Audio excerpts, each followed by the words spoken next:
Madrid sedang dalam krisis. Mungkin ini deretan pemain yang akan dibuang dan aman jika Mourinho beneran datang. Mungkin ruang ganti mulai dipenuhi rumor persaingan antar pemain.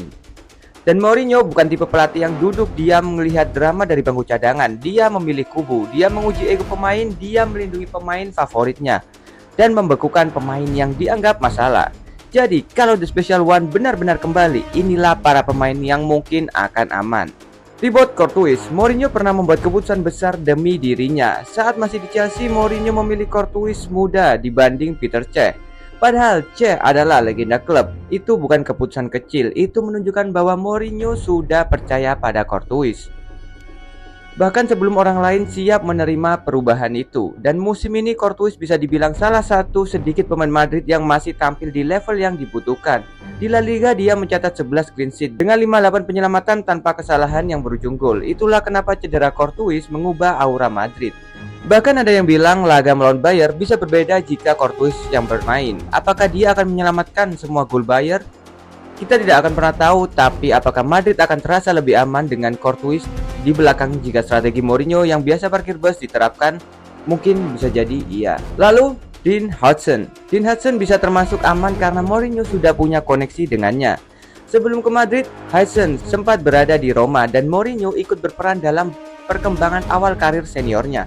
Ketika Mourinho masuk ke ruang ganti yang sedang krisis, biasanya dia lebih percaya pemain yang sudah dia pahami. Bukan cuma pemain besar, tapi pemain yang dia tahu bisa mendengar, menderita, dan mengikuti instruksi. Madrid juga tidak merekrut Hudson hanya sebagai pelapis biasa.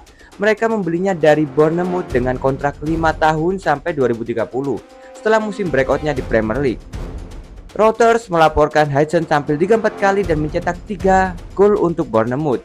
Pengalaman yang serius untuk bek muda. Musim debutnya di Madrid memang tidak sempurna. Itu normal untuk bek muda yang langsung dilempar ke situasi yang mungkin kacau. Tapi dia tidak runtuh. 2 gol, 2 assist plus 15 intercept dan 126 sapuan di La Liga musim ini. Sekarang bayangkan gaya Mourinho nanti lebih rapat, lebih direct, lebih disiplin saat bertahan. Itu cocok untuk Hudson karena dia tinggi, tenang, dan berguna di kotak penalti. Kalau Mourinho ingin Madrid bertahan lebih terstruktur, Hudson tiba-tiba tidak lagi terlihat seperti bek muda, tapi bisa jadi proyek spesial Mourinho.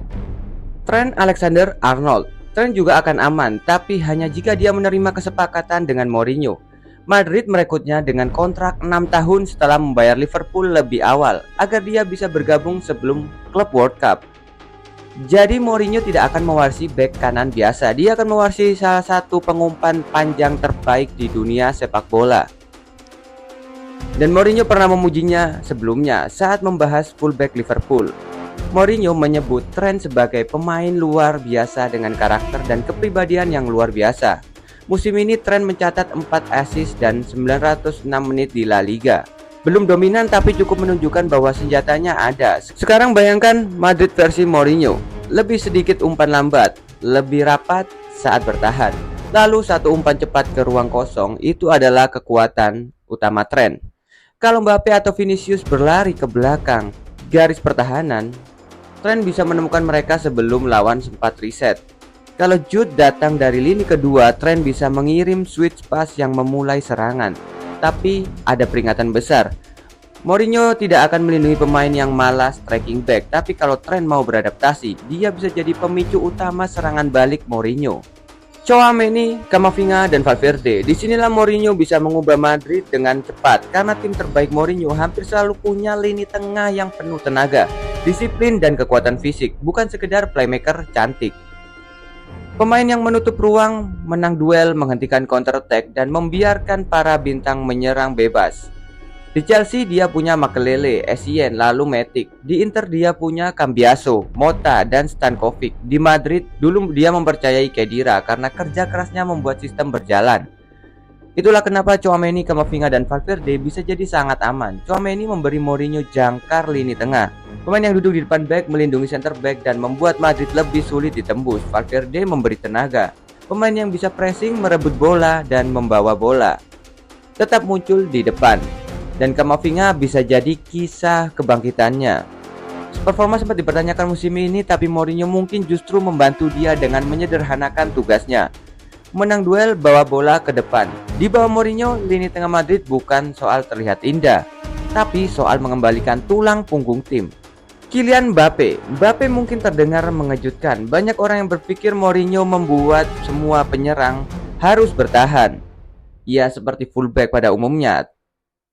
Tapi tidak sepenuhnya benar, pola sebenarnya lebih kejam. Mourinho akan memberi kebebasan kepada satu penyerang spesial, asalkan pemain itu memberi kerusakan besar saat menyerang.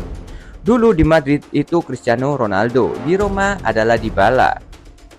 Mendapat perlakuan serupa saat fit. Di Chelsea ada Drogba, di Inter ada Diego Milito, dan Mourinho jelas sangat menghargai Mbappe. Dia pernah menyebut Mbappe sebagai pemain paling berharga di dunia karena usia, kualitas, dan dampaknya di Piala Dunia.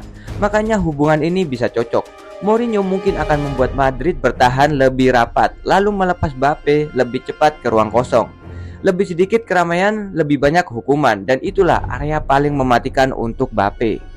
Jude Bellingham sudah jelas paling aman di daftar ini karena Mourinho terdengar benar-benar memahami dirinya.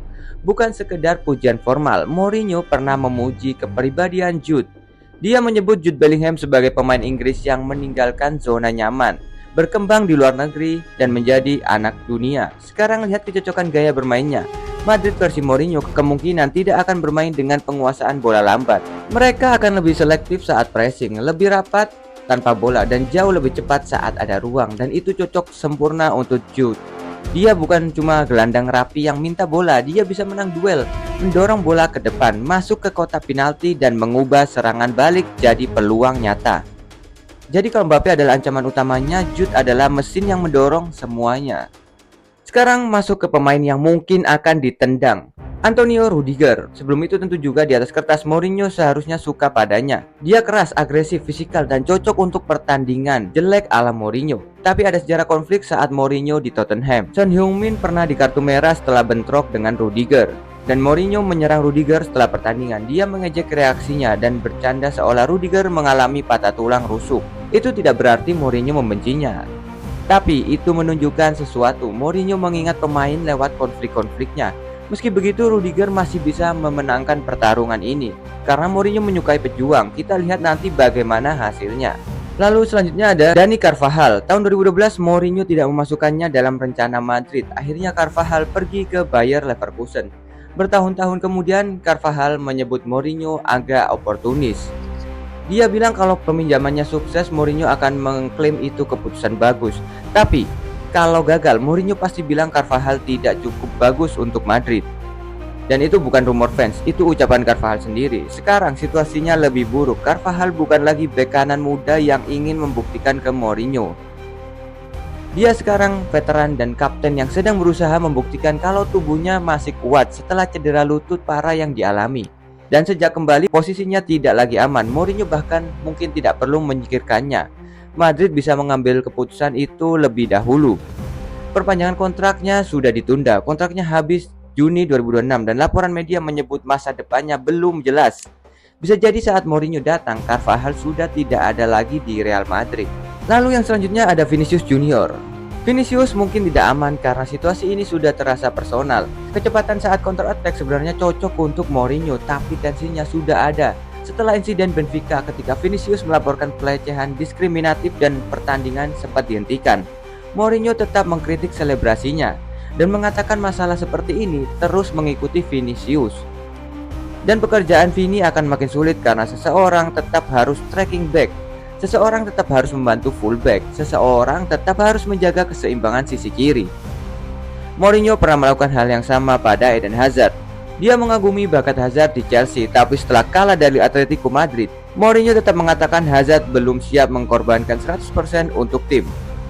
Bahkan tidak melindungi Hazard ketika Mourinho merasa kerja defensifnya sangat kurang, dan itulah bahaya bagi Vinicius. Dia mungkin cocok untuk counter attack Mourinho, tapi belum tentu cocok dengan kesabaran Mourinho. Kalau Mourinho benar-benar kembali, Madrid bukan cuma mendapatkan pelatih baru. Mereka mendapatkan tekanan, drama, dan seorang manajer yang tidak pernah diam. Beberapa pemain bisa langsung naik level, yang lain mungkin langsung merasakan panasnya ruang ganti. Jangan lupa like, subscribe, dan tonton video lainnya. See you on the next video. Peace.